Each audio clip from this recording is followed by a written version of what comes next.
Yesterday we told you about the Indian diaspora in the US. Of course, Indians are by no means alone here. Over the centuries, a number of foreign communities have made their home in America, and one of those communities are the Chinese. Almost every major city in the US has what's known as a Chinatown. Chinese migrants would usually settle in these areas where they first came to the US. These Chinatowns were a way for Chinese immigrants to stay together, to keep their cultural identity alive. But over time, they have changed, sometimes because of internal factors, and at other times because of the shadowy influence of Beijing. Our next ground report is from the Chinatown in Washington, D.C.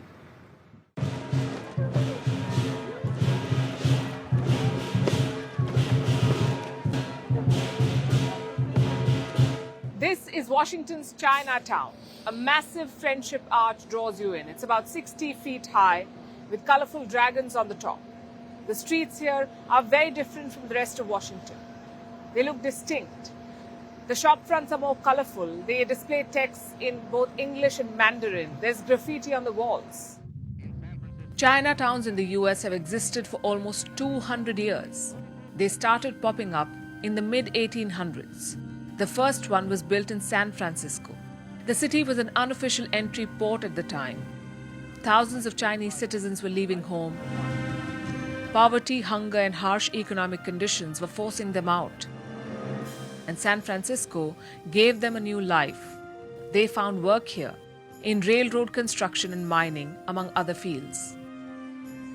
Soon, Chinese immigrants fanned out across the US, and Chinatowns mushroomed all over the country.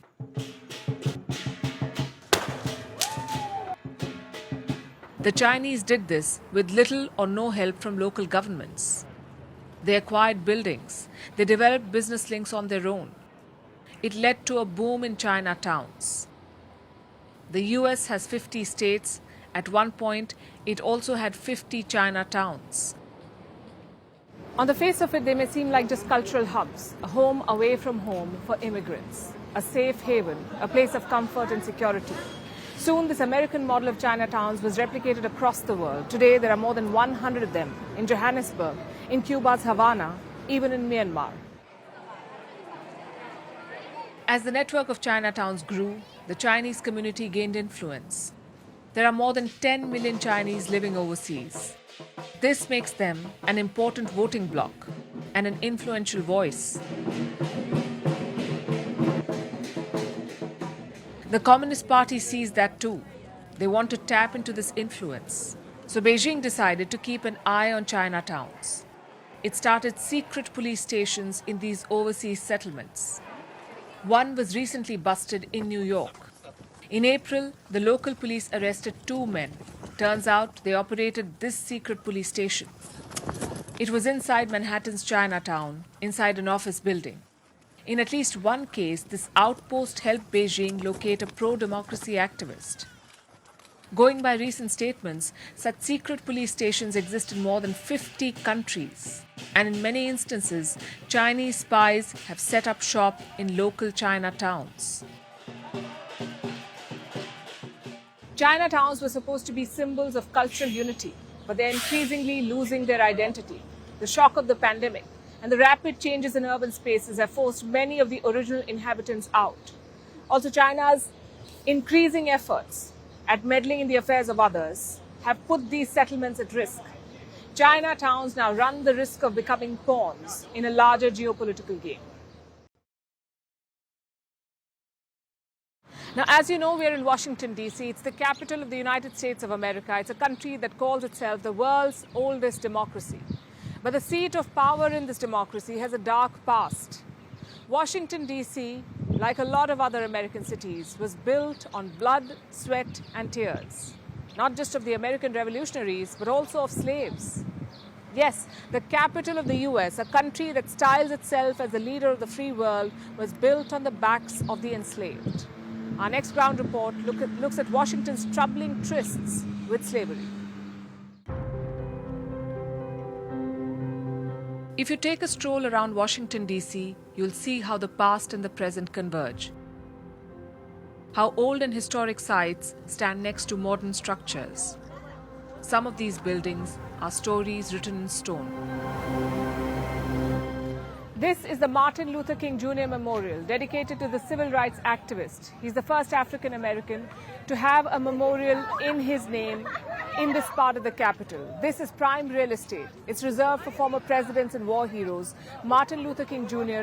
is the first activist to be featured here.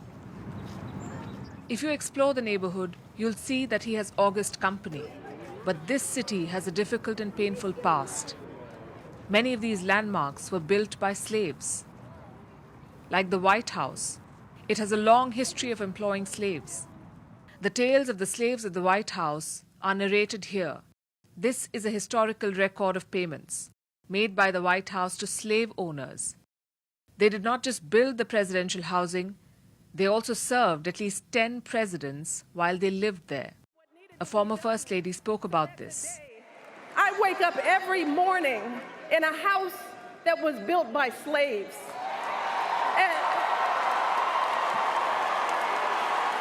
And I watch my daughters, two beautiful, intelligent black young women, playing with their dogs on the White House lawn. The White House isn't the only landmark built by slaves. Nearby is the Washington Monument. It's a hallmark of DC's skyline. It's an imposing presence. It's supposed to showcase strength. It was built to honor America's first president, George Washington. This monument, too, was built by slaves. In fact, this tale was part of a Spider-Man movie, too. In Spider-Man Homecoming, Michelle, one of the lead characters, refuses to enter the Washington Monument. The reason? She did not want to go into a building built by slaves.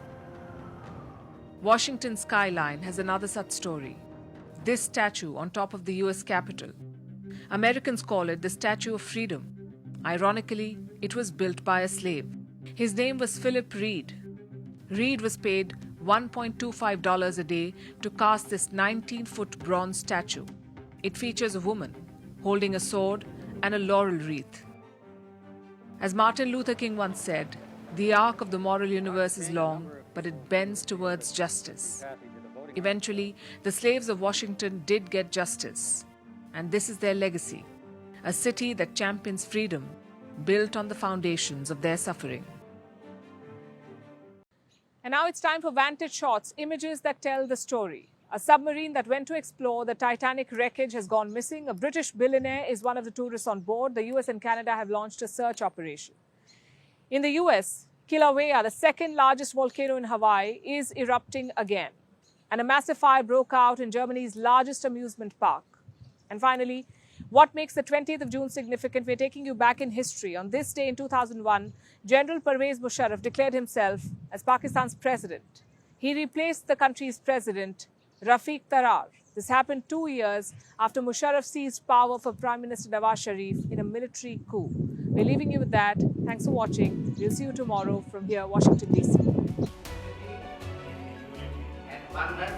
And oneness of Allah, that there can be no prophet. There can be no prophet.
Aber eben noch nicht mehr ausstellen, wenn sie eigentlich nicht.